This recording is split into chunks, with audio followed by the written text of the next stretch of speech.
Hello everyone. आज पिछले class में जो हमने जानकारी लिया था फॉर क्लास 9 के लिए विज्ञान और मापन, आज उसी का आगे नेक्स्ट टॉपिक पढ़ना है, पार्ट से अगला पढ़ना है। पिछले क्लास में हमने जान लिया था कि विज्ञान क्या है और उसके मापन क्या है। ठीक है, आज जानना है कि मापन तो करते हैं लेकिन जो हम लोग एसआई पद्धति के रूप में यूज करते हैं, क्या एसआई पद्धति का जो यूज है क्या मानक के रूप में भी करते हैं। करने का मतलब हो गया घात के रूप में 10 का घात का आज हम लोग यूज करेंगे। मतलब प्राय हम लोग आधारी और व्युत्पन्न राशि के रूप में मापते हैं। ठीक है, लेकिन हर जगह ये पॉसिबल नहीं है। मतलब जैसे दूरी मापना हो, जैसे हिसुआ से दिल्ली की दूरी मापे, ठीक है, तो दूरी मापना क्या मीटर में पॉसिबल है? बहुत बड़ा हो जाएगा। ठीक है, यानी सुविधाजनक नहीं है। उसके लिए हम लोग जो है मानक एसआई उपसर्ग का यूज करते हैं।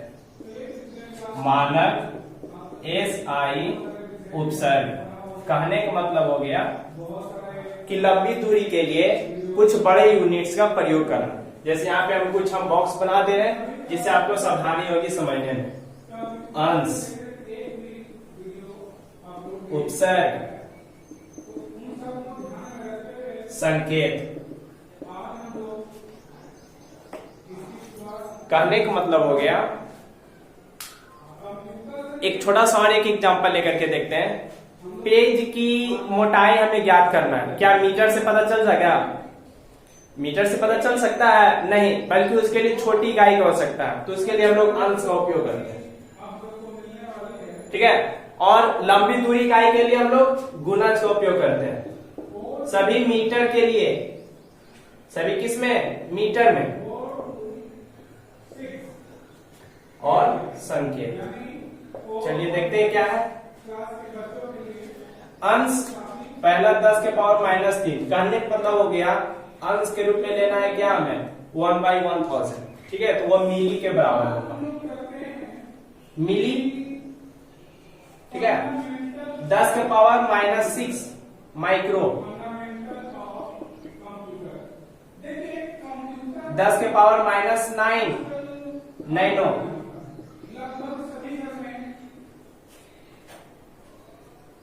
10 के पावर -12 पिको। 10 के पावर -15 फेम्टो। 10 के पावर -18 एक्टो।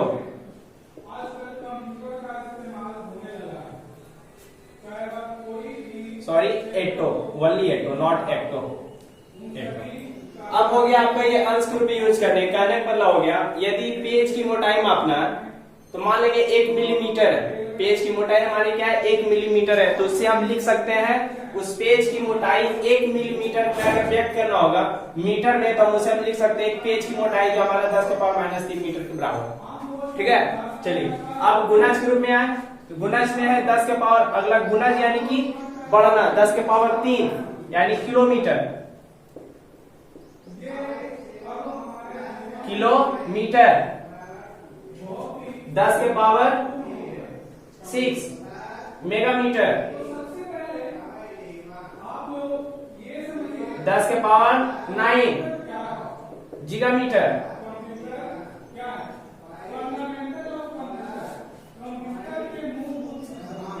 10 के पावर 12 टेरा मीटर।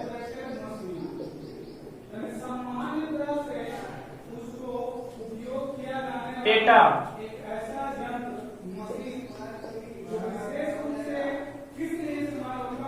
और लास्ट हो गया आपका एक्सा।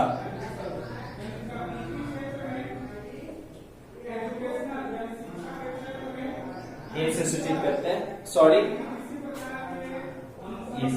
चलिए देखते हैं।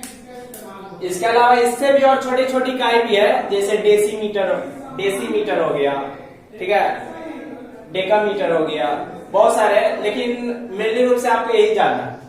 इसका एक एग्जांपल लेकर के हम लोग देख सकते हैं। इसके पहले जो है आप इसे आप नोट कर लीजिए। ठीक है, ध्यान से आप इसे देख लीजिए एक बार।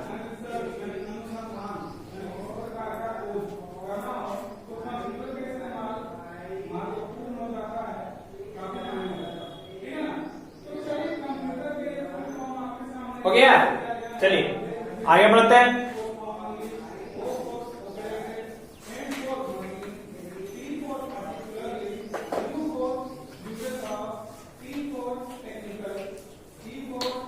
चलिए बढ़ते आगे। जैसे 1 मिलीमीटर लिखे हम, 1 मिलीमीटर लिखे बराबर 1 mm होगा। 1 मिलीमीटर 1 मिनट के बराबर होगा। बराबर इसको हम लिख सकते हैं 10 के पावर -3 मीटर, यानी 10 के पावर -3 मीटर हम ऐसे भी इसे हम लिख सकते हैं। ठीक है, समझे? यानी 1 मिलीमीटर बराबर 1 mm बराबर 10 के पावर -3 मीटर, यानी 10 के पावर -3 मीटर। उसी प्रकार 1 किलोमीटर, 1 किलोमीटर बराबर 1 km बराबर लिख सकते हैं 10 के पावर +3 गुणज के रूप में क्या मीटर बराबर 10 के पावर 3 मीटर। यानी हम 1 किलोमीटर को हम इस ढंग से लिख सकते हैं। यानी लंबी दूरी की इकाई मापने के लिए जितने भी लंबी दूरी की इकाई होगी उसके अनुसार हम लोग जो है घात 10 का घात का यूज करेंगे। चाहे छोटी दूरी की इकाई मापना हो, चाहे लंबी दूरी की इकाई मापना हो, किसका यूज करेंगे? 10 का घात यूज करेंगे। ठीक है, आपका यहाँ पर ये टॉपिक समाप्त होता है, लेकिन इसके पे कुछ और विशेष जानकारी ले लें। जैसे एसआई यूनिट में बल का मात्रक होता है न्यूटन, आप जानते हैं? एसआई यूनिट में बल का मात्रक क्या होता है? न्यूटन। फोर्स का यूनिट क्या होता है? न्यूटन। लेकिन सीजीएस में डाइन होता है। डाइन होता है किसमें? सीजीएस पद्धति में बल का मात्रक डाइन होता है और 1 न्यूटन बराबर 10 के पावर 5 डाइन होता है। जानकारी आपको अलग से दी जा रही है, आपके चैप्टर में नहीं, फिर भी हम चाहते हैं कि आप लोग जानकारी लीजिए। फोर्स न्यूटन होता है एसआई यूनिट में। किसमें होता है? एसआई यूनिट में होता है न्यूटन। बट सीजीएस यूनिट में क्या होता है? डाइन होता है, जो कि 1 न्यूटन में 10 के पावर 5 डाइन के बराबर होता है। उसी प्रकार उष्मा या ऊर्जा का क्या होता है? SI unit joule. क्या होता है? जूल होता है। लेकिन सीजीएस पद्धति में, किसमें? सीजीएस यूनिट में जूल नहीं होता है, बल्कि क्या होता है? अर्ग। क्या होता है? अर्ग होता है। और 1 जूल बराबर 10 के पावर 7 अर्ग बराबर होता है। इसके अलावा टेम्परेचर के बारे में जाने तो टेम्परेचर एसआई यूनिट में जानते हैं क्या होता है? केल्विन होता है। लेकिन इसके अलावा और हम लोग भी मापते हैं डिग्री सेल्सियस, फ़ारेनहाइट, र्यूमर। तो प्राय इस चैप्टर में एक क्वेश्चन बनता है कि जैसे मान लिया जाए केल्विन का माप, जैसे ये जान लीजिए 0 डिग्री सेल्सियस पानी का क्या है? ये गलनांक है। ये पानी का क्या है? ये गलनांक। पानी का गलनांक 0 डिग्री सेल्सियस, जो कि बराबर होता है केल्विन में 273 केल्विन के बराबर होता है, जान लीजिए। ठीक है, यानी कि 0 डिग्री सेल्सियस बराबर है कितने पे? 273 केल्विन पर। ठीक है, तो अब इसमें क्वेश्चन पूछा जाएगा कि बताइए 37 डिग्री सेल्सियस का मान केल्विन में कितना होगा? आप बता सकते हैं कितना होगा? बता सकते हैं ना कितना होगा? क्यों? क्योंकि 0 डिग्री सेल्सियस का मान 273 है, तो 37 डिग्री सेल्सियस का मान कितना होगा? ठीक है, और ये पानी का गलनांक हुआ। अब पानी का क्वथनांक,